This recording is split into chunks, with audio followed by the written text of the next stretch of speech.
देखिए ये नवा क्वेश्चन जो दिया गया है चित्र में, कहा है कि चित्र में OE किरण कोण AOB का समद्विभाजक है तथा OF और OE दे दिए गए हैं ना।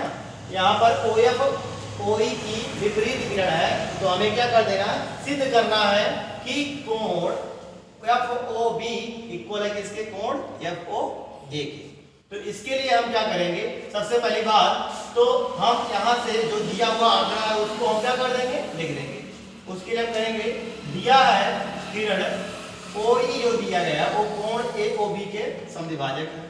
तो चूंकि किरण OE AOB का समद्विभाजक है, इसका मतलब क्या हुआ कि कोण AOE को किरण OE दो बराबर भागों में बांट रहा है।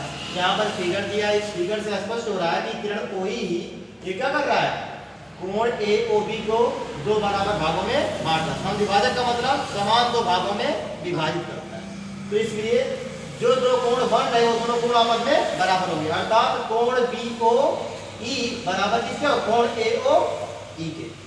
तो इसलिए हम यहाँ पर क्या कर देंगे, कोण BOE को कोण AOE के इक्वल लिख देंगे, इसे समीकरण 1 मान लेंगे। अब यहाँ पर दूसरी बात क्या कही है कि OF OE की विपरीत किरण है। तो जब OF और OE दो किरणें हैं, दोनों के दोनों एक दूसरे के क्या है, विपरीत है। जब दोनों विपरीत है, यहाँ पर जो किरण के तीर वाले सिरे हैं उन पर स्थित बिंदु को मिलाने से ये एक रेखा तैयार हो जाएगा। जब दो किरणें OF और OE की विपरीत किरणें होंगी तो ऐसे स्थिति में यह क्या हो जाएगा, सरल रेखा हो जाएगा और उसको हम केवल रेखा कहेंगे। ठीक है। अब यहाँ पर OF OE की विपरीत किरण इसलिए हम कहेंगे क्या, तो यह एक रेखा। ठीक। अब इसके बाद में हम यहाँ पर ये सिद्ध करना है कि FOB FOA के इक्वल है। तो इसके लिए देख रहे हैं FE एक किरण है, तो FE एक रेखा है, तो इसलिए हम क्या करेंगे, रेखा FE पर किरण OB क्या है, खड़ी है। जब OB खड़ी है तो रेखा जो है, जो रेखा पर कोण बन रहा है 180 डिग्री का, उसको क्या करेगा, ये किरण दो भागों में बांट देगा। तो जब दो भागों में बांटेगा तो वो दो कोण बढ़ गया, और दोनों कोणों का जो जोड़ा है उसी को हम कोणीय युग्म कहते हैं। और चूंकि एक रेखा पर स्थित है इसलिए हम उसको रेखीय कोण युग्म कहेंगे।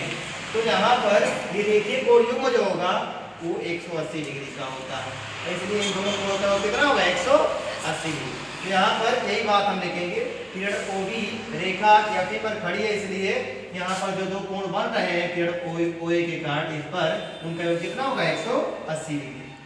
FOB और BOE का योग क्या हो जाएगा, 180 डिग्री, क्योंकि ये एक रेखा बन रहा है इसलिए इसको रेखीय युग्म अग्रही है। इसी प्रकार से यहाँ पर किरण OE FE पर खड़ी है, तो ये भी इस तरफ 180 डिग्री जो कोण बना है उसको दो बराबर भागों में बांट रही है।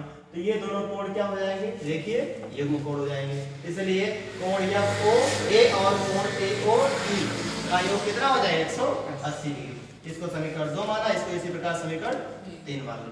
अब देखिए समीकरण 2 और समीकरण 3 में देखते हैं एक चीज समान मिल रहा है, इसके दाएं पक्ष में भी 180 डिग्री, इसके दाएं पक्ष में भी 180 डिग्री, यानी इसका मान भी 180 डिग्री और इसका मान भी 180 डिग्री।